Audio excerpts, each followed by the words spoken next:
सभी बच्चों को नमस्कार। कक्षा 8 के सभी बच्चे ध्यान देंगे। अर्धवार्षिक परीक्षा के बाद आज आपका नागरिक शास्त्र में हम चैप्टर पढ़ने जा रहे हैं नागरिक सुरक्षा। जैसे इस चैप्टर का नाम है नागरिक सुरक्षा, मतलब देश के नागरिकों की सुरक्षा, वो हम अपने स्तर पर कैसे कर सकते हैं, उसी क्रम में आगे बढ़ते हुए मैं आपको बताना चाहता हूं। जैसे कई बार प्राकृतिक आपदाएं आ जाती हैं जिसमें आंधी तूफान के द्वारा भाई बहुत नुकसान होता है, धन और जन का भी। इसी के साथ साथ कई बार आग लग जाती है, ये भी एक प्रकार की आपदा ही है। कई बार ऐसा होता है कि प्राकृतिक कारणों से आग लग जाती है और कई बार मानवीय भूल की वजह से भी आग लग जाती है। इसी के साथ साथ कई बार युद्ध, हवाई हमले हो जाते हैं। तो ये कहीं ना कहीं एक प्रकार से एक मानव निर्मित आपदा और प्राकृतिक आपदाओं की श्रेणी में आते हैं। इसमें नागरिक, देश के नागरिक अपनी और समाज की सुरक्षा किस प्रकार से कर सकते हैं, इसके विषय में थोड़ी जानकारी देने के लिए मैं आपको बता रहा हूं। जैसे इस टॉपिक में है हवाई हमला।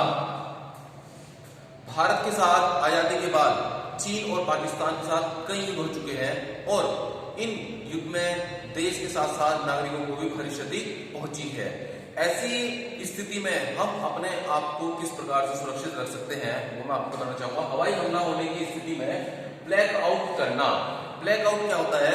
जनरली रात के समय में जब हवाई हमला होता है तो उस समय क्या होना चाहिए, हमें अपने घरों की सारी लाइट बंद कर देनी चाहिए, जिससे कि दुश्मन को पता ही ना लगे कि यहाँ पे कोई शहर है, गांव है या कोई बस्ती है।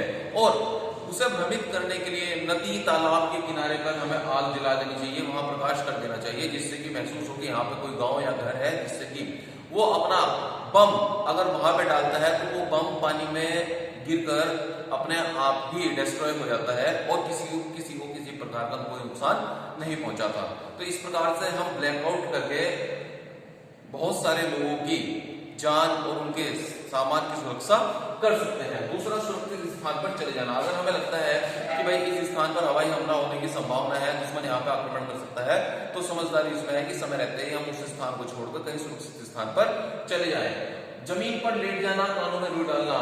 जी, अगर हम किसी ऐसे क्षेत्र में फंस जाते हैं जहां पर हवाई हमले हो रहे हैं तो हमें जमीन पर लेट जाना चाहिए हवाई हमले के समय और अपने कानों में रुई डाल लेनी चाहिए, जिससे कि कम से कम, क्योंकि हमारे कानों के जो पर्दे होते हैं बहुत नाजुक होते हैं, जिससे कि उन्हें किसी प्रकार का कोई नुकसान ना पहुंचे। तो ये 2-3 पॉइंट्स जो है आपको हवाई हमले के समय अपनी सुरक्षा के लिए आपको बताए जा रहे हैं। इसके बाद आग लगना। आग लगने के भी कई कारण हो सकते हैं। कई बार प्राकृतिक कारणों से जंगलों में आग लग जाती है, कई बार हमारे घरों में भी आग लग जाती है, शॉर्ट सर्किट से आग लग जाती है, रसोई घर में गैस के लीक होने से आग लग जाती है। तो इनमें हम अपनी सुरक्षा कैसे कर सकते हैं? अगर जंगल में आग लगती है तो उसका ये उपाय है कि जिस क्षेत्र में आग लगी है उस क्षेत्र में आग लगने से 100-200 मीटर दूर तक के सारे पेड़ पौधे काट देने चाहिए, जिससे कि आग दूसरे पेड़ पौधे तक ना पहुंचे। अगर हमारे रसोई घर में किसी वजह से आग लग जाती है और उसका कारण हम देखते हैं कि गैस लीक हो रही है, तो सबसे पहले हमें अपनी बिजली सप्लाई एकदम बंद कर देनी चाहिए। घर के सारे खिड़की, दरवाजे बंद कर देने चाहिए और सिलेंडर में लगी हुई आग को, जो जूट की एक बोरी होती है, उसे गीला करके उसके ऊपर डाल देना चाहिए, जिससे कि उसकी आग बुझ जाए।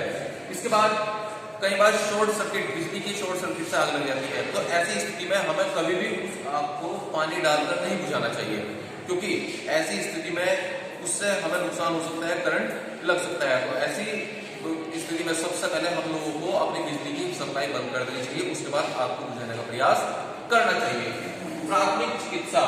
इसमें प्राथमिक चिकित्सा क्या है कि हम सभी को थोड़ी जानकारी होनी चाहिए। अचानक से अगर कोई चोट लग जाती है, कोई दिक्कत परेशानी आती है, तो हम अपने स्तर पर रोगी को किस प्रकार का उपचार दे सकते हैं, तो उसे प्राथमिक चिकित्सा कहा जाता है। और उसमें हमारे पास जनरली हमारे घरों में भी सामान जो कम से कम होना चाहिए, पट्टी होनी चाहिए, हमारी कैंची होनी चाहिए, डेटॉल होना चाहिए, रुई, और चोट पे लगाने वाला मरहम, दर्द की कोई टैबलेट होनी चाहिए, डॉक्टर टेप, थर्मामीटर, इस टाइप की चीजें जनरली हमारे घरों में होनी चाहिए और इनका इस्तेमाल करना भी हम सबको आना चाहिए। आज इस चैप्टर में नागरिक सुरक्षा के माध्यम से जो इस चैप्टर के मेन आपको इससे मैंने बताया है, आशा है आपको ये अच्छे लगेंगे, इसे आप देखेंगे और इस चैप्टर से संबंधित आपको वीडियो, PDF के माध्यम से भेज दी जाएगी। धन्यवाद।